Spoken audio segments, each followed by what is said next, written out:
Hello, नमस्ते बच्चे। मैं Gauri Shankar Sharma RS art class से बाघा बेगूसराय से बोल रहा हूँ। आप सभी बच्चे को जूनियर विंग्स में स्वागत है।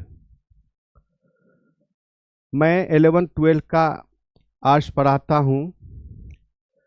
आर्ट्स का मतलब कला होता है और अभी के बच्चे थोड़ा सा आर्ट्स को हल्के में लेते हैं और साइंस पे ज़्यादा ध्यान देते हैं।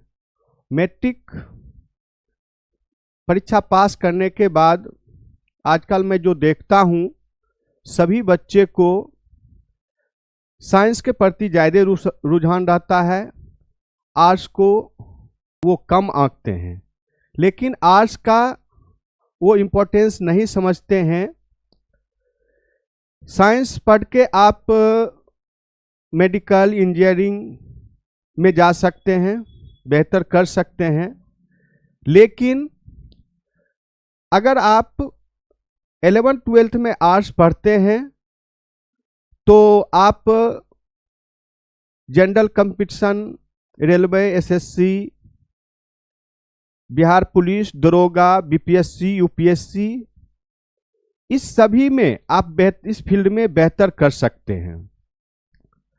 और अधिकांश जो भी UPSC, BPSC जो compete करते हैं, वो सभी लोग आर्ट्स पढ़ते हैं, उनको पढ़ना पड़ता है। तो आर्ट्स में भी आप बहुत बेहतर कर सकते हैं। सबसे पहला नंबर कि आप लोग मैट्रिक एक आधार होता है। आप 9th-10th अच्छे से पढ़ें, उसके बाद 10th में बेहतर रिजल्ट लावें और उसके बाद आप एक लक्ष्य निर्धारित कर लें कि मुझे किस फील्ड में कैरियर बनाना है। किसी को देखकर नहीं या दोस्तों के बातों पे नहीं, आप ये सोचिए कि मुझे क्या बनना है, किस क्षेत्र में जाना है। उस अनुसार आप एक लक्ष्य निर्धारित करें और लक्ष्य के अनुसार आप मेहनत करें। और कोई भी लक्ष्य बड़ा नहीं, जीता वही जो डरा नहीं। आप अगर लक्ष्य निर्धारित कर लेते हैं तो समझिए आप आधा सफलता पा गए। उसके बाद आपका जितना बड़ा लक्ष्य है उस अनुसार आप मेहनत करें। और 10th का बोर्ड, 12th का बोर्ड एक आधार होता है, इसका बेहतर रिजल्ट आपको लाना जरूरी है। तो इसके लिए आपका बेस मजबूत होना चाहिए। आप 9th-10th अच्छे से पढ़िए, उसके बाद जो है आप उस विषय का चुनाव करिए जिसमें आप कैरियर बनाना चाहते हैं। अगर आपको डॉक्टर बनना है, इंजीनियर बनना है, तो आप साइंस लेके पढ़िए, अच्छे टीचर से पढ़िए, ऑफलाइन भी ऑनलाइन भी। और आपको अगर जनरल कंपटीशन की तैयारी करना है, गवर्नमेंट जॉब लेना चाहते हैं, तो आप 11-12 में आर्ट्स लेके पढ़िए। अगर आपको BPSC, UPSC लक्ष्य है कि मैं IAS बनूं, IPS बनूं, BDO बनूं, DSP बनूं, दरोगा बनूं, तो आप, जो मेरा अनुभव है, मैं खुद सिविल सर्विसेज की तैयारी किया हूं, तो आप आर्ट्स लेके पढ़िए, आप बेहतर कर सकते हैं। टीना डॉबी जो कि UPSC में फर्स्ट रैंक लाई, वो 11-12 में आर्ट्स लेके ही पढ़ी थी। उनके रिश्तेदार उस समय आलोचना करते थे कि पढ़ने में इतना अच्छी बच्ची है और आर्ट्स लेके पढ़ रही है। लेकिन उसका जो गोल था, जो एम था, उसके अनुसार वो विषय का चुनाव की और 11-12 से ही 11-12 के सिलेबस के साथ साथ वो यूपीएससी का भी तैयारी शुरू कर दी कि उसका टारगेट था कि मुझे आईएएस बनना है। उस अनुसार उन्होंने तैयारी करना शुरू कर दिया। तो आप 11-12 अच्छे से पढ़िए, एनसीईआरटी पढ़िए और एससीईआरटी भी पढ़िए। किताब निश्चित रूप से पढ़िए, अच्छे टीचर से आप पढ़िए, गाइडलाइन जरूरी है। बिना मार्गदर्शन के आप सक्सेस नहीं कर सकते हैं। उसके बाद जो भी आपका सिलेबस, जो आप 11-12 में जो भी history, geography, political science, English, Hindi जो आपका विषय है उसको गहन अध्ययन करिए और 12th में बेहतर रिजल्ट लाइए। और कंपसन के बाद जो मेरा अनुभव है कि आप लोग 9th-10th का साइंस निश्चित रूप से पढ़ लीजिए, एनसीईआरटी पढ़िए। उसके बाद अभी हमारे मित्र जूनियर विंग्स के नाम से ऑनलाइन पढ़ा रहे हैं मैथ और साइंस, जो कि बहुत अच्छे टीचर हैं। सभी पटना, दिल्ली में पढ़ाई करके आए हैं, एक गांव के बच्चे के लिए बेहतर करना चाह रहे हैं। तो आप उस चैनल से जुड़ सकते हैं, यूट्यूब पर आप पढ़ सकते हैं। और उसके बाद 11-12 का सिलेबस अच्छे ढंग से पढ़िए, चाहे साइंस का हो या आर्ट्स का हो। और 12 के बाद, परीक्षा के बाद आप लोग एनसीईआरटी का बुक 6 से लेके 12 तक निश्चित रूप से पढ़िए। और 12 का आर्ट्स विषय, चाहे आप किसी भी फील्ड को, साइंस या आर्ट्स, 12 का arts, history, geography, political science, economics निश्चित पढ़ लीजिए। क्योंकि ये सभी कंपसन का, जनरल कंपसन हो या बीपीएससी यूपीएससी हो, उसका आधार है। क्योंकि अभी मैं जो देखता हूं जनरल कंपसन में, बीपीएससी यूपीएससी में 12th क्लास के प्रश्न ज्यादा पूछे जाते हैं। तो अगर आप 12th पढ़ लेते हैं, तो 12th का आर्ट्स पढ़ लेते हैं, तो मुझे लगता है कि आपका जो भी लक्ष्य होगा, जो भी आप बनना चाहते हैं, सिपाही, दरोगा, officer, BDO, DSP, IAS, IPS, आप निश्चित बन जाएंगे। ये मेरा अनुभव है। और आप लोग आत्मविश्वास रखिए कि मुझे बेहतर करना है। कौन क्या कर रहा है, कौन क्या कह रहा है, उससे कोई मतलब नहीं है। आप अपना क्षमता को बेहतर ढंग से लगाइए और जो आपका लक्ष्य है उस अनुसार मेहनत करिए। कहा जाता है कि खुद को कर इतना बुलंद कि खुदा बंदे से पूछे कि बता तेरी रजा क्या है।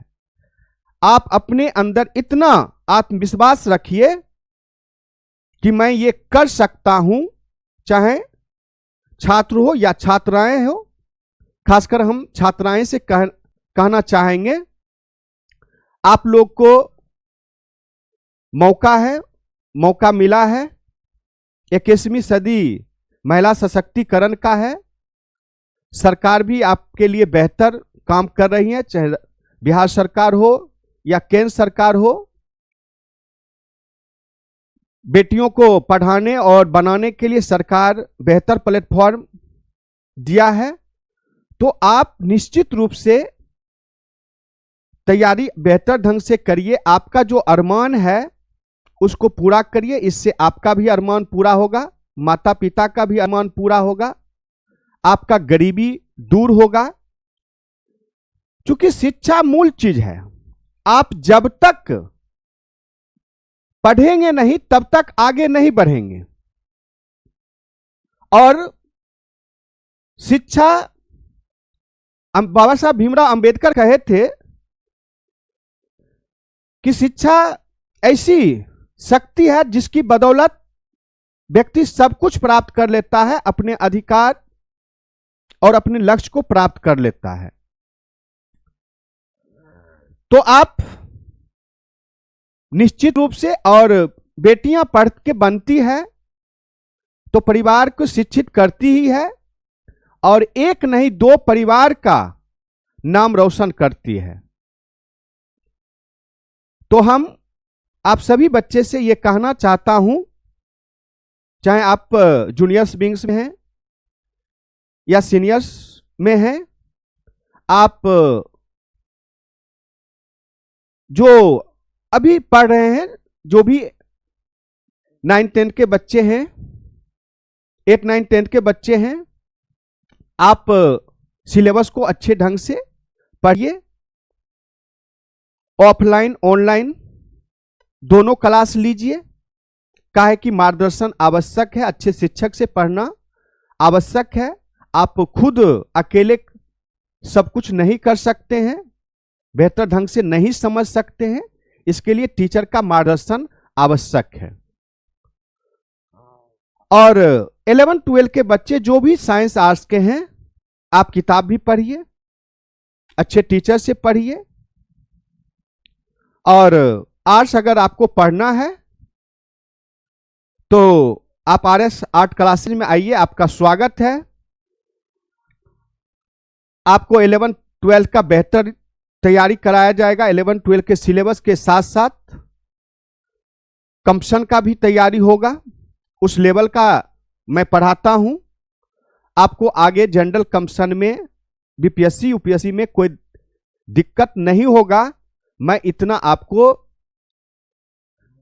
तैयार करके भेजूंगा, इतना ट्रेन करके भेजूंगा। और आप लोग से, बस सभी बच्चे से मेरा एक विनम्र आग्रह है कि आप शिक्षित बने, संस्कारी बने, और आपका जो लक्ष्य है वो प्राप्त करें। और चूंकि आप बच्चे राष्ट्र के भविष्य हैं, हम लोग शिक्षक हैं, राष्ट्र निर्माता हैं, हम बनाने का काम करते हैं। और आप लोग अगर बनते हैं तो ये हमारे समाज के लिए बहुत उपलब्धि होगा। आप सिस्टम में जाके समाज के लिए, देश के लिए काम करेंगे तो हमारे समाज और देश का विकास होगा। और आपके ऊपर जिम्मेदारी है कि भारत को एक विकसित राष्ट्र बनाना है। तो इसके लिए हम लोग को मिलके काम करना होगा और कलम से क्रांति लाना होगा। क्योंकि कलम में इतना शक्ति है कि आप जो भी आपका अरमान होगा वो पूरा हो जाएगा। आप आसमान के ऊंचाई तक जा सकते हैं। तो और सभी कोई भी बच्चे हैं, आप कभी ये मत सोचिए कि मुझसे ये नहीं होगा। सभी बच्चे में ब्रह्मांड की सारी शक्ति है। आप अपने क्षमता को पहचानिए और मेहनत करिए। मेहनत से सब कुछ होता है। और मुझे विश्वास है कि आप लोग एक बार अगर ठान लेते हैं और जिस दिन आपको पढ़ाई के प्रति चाहत और जुनून हो जाएगा, आपको किताब से प्रेम हो जाएगा, शिक्षक के मार्गदर्शन में आप रहेंगे, माता पिता के बातों को मानेंगे, आपके अच्छे दोस्त होंगे, तो आपका सफलता निश्चित आप प्राप्त करेंगे। आपको कोई रोक नहीं सकता है। और अभी मैट्रिक का बोर्ड 17 फरवरी से परीक्षा होने वाली है। 12th का बोर्ड 2 फरवरी से शुरू होगा। आप लोग अभी लगभग 2 महीने हैं, आप चाहे साइंस को हो या आर्ट्स के बच्चे, आप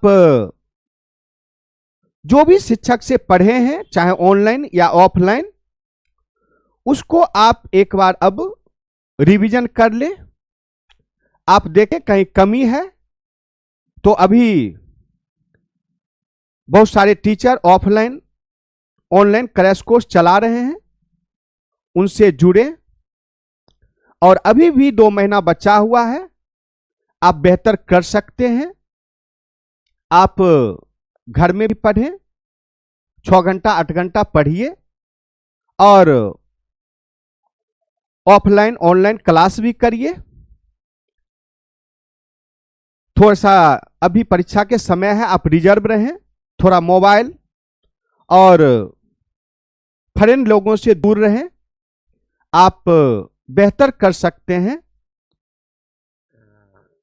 अपने ऊपर आत्मविश्वास रखें कि हमको बेहतर करना है। और मुझे लगता है कि आप लोग सभी बच्चे 10th और 12th के बोर्ड में आप लोग साइंस और आर्ट्स में बेहतर करेंगे। बाघा शिक्षा का हब है, यहाँ पे सभी साइंस और आर्ट्स के टीचर बच्चे को बेहतर मार्गदर्शन कर रहे हैं। आप शिक्षक के बात पे ध्यान दें, जो भी पढ़ाए हैं उनको आप घर पे तैयार करें, रिवीजन करें, आपका रिजल्ट बेहतर होगा। मैं आप सभी बच्चे को उज्जवल भविष्य का कामना करता हूं। जय हिंद, जय भारत। आप सभी को चैनल से जुड़ने के लिए धन्यवाद।